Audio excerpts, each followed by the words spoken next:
Hi friends, मैं गौरव from taxation गुरु। आज की लाइफ में शायद ही ऐसा कोई व्यक्ति हो जो सेविंग बैंक अकाउंट मेंटेन ना कर रहा हो अपने किसी भी बैंक में और अपनी बचत को सुनिश्चित ना कर रहा हो। अच्छी चीज़ है, आप अपना बैंक अकाउंट ओपन कराते हैं और अपनी सेविंग को उसमें जमा करते हैं, लेकिन आपको शायद ही मालूम हो कि आपको नकद धनराशि अपने बचत खाते में कितनी जमा करनी है एक साल के अंदर। तो आज मैं आपको ये सारी चीज़ें बताऊंगा। वीडियो के लास्ट तक बने रहिएगा। टैक्सेशन गुरु चैनल को सब्सक्राइब जरूर कर लीजिएगा। यदि आप सेविंग बैंक अकाउंट होल्डर हैं और आपने एक साल के अंदर 10 लाख या उससे ऊपर का नकद जमा किया हुआ है अपने बचत खाते में, तो अब बैंक एसएफटी फाइल करता है, स्टेटमेंट ऑफ फाइनेंशियल ट्रांजैक्शन। ये फाइल करके इनकम टैक्स विभाग को इन्फॉर्म करेगा और इनकम टैक्स विभाग आपको नोटिस इशू करेगा।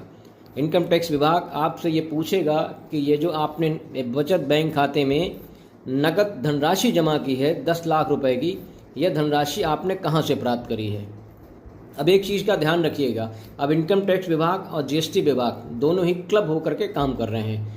मान लीजिए कि आप ट्रेडिंग करते हैं और आप अपने सेविंग बैंक अकाउंट से ट्रांजैक्शन करते हैं, लेकिन अगर आप 40 लाख के अंदर आप नकद जमा करते हैं, अपने सेविंग बैंक से ट्रांजैक्शन करते हैं, तो आपको जीएसटी रजिस्ट्रेशन कराने की आवश्यकता नहीं है, बशर्ते आपको इनकम टैक्स का रिटर्न ITR फाइल करना मैंडेटरी है।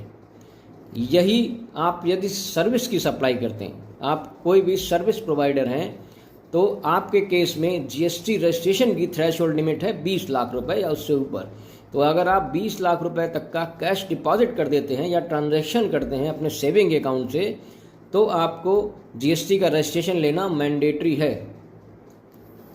अगर आप सर्विस प्रोवाइडर हैं और आप 20 लाख के अंदर कैश जमा कर देते हैं अपने सेविंग बैंक अकाउंट में, आप अपना ITR फाइल कर दीजिए, फिर आपको किसी प्रकार की कोई समस्या नहीं आएगी। इनकम टैक्स विभाग आपसे आपकी नकद जमा की धनराशि की जानकारी नहीं पूछेगा।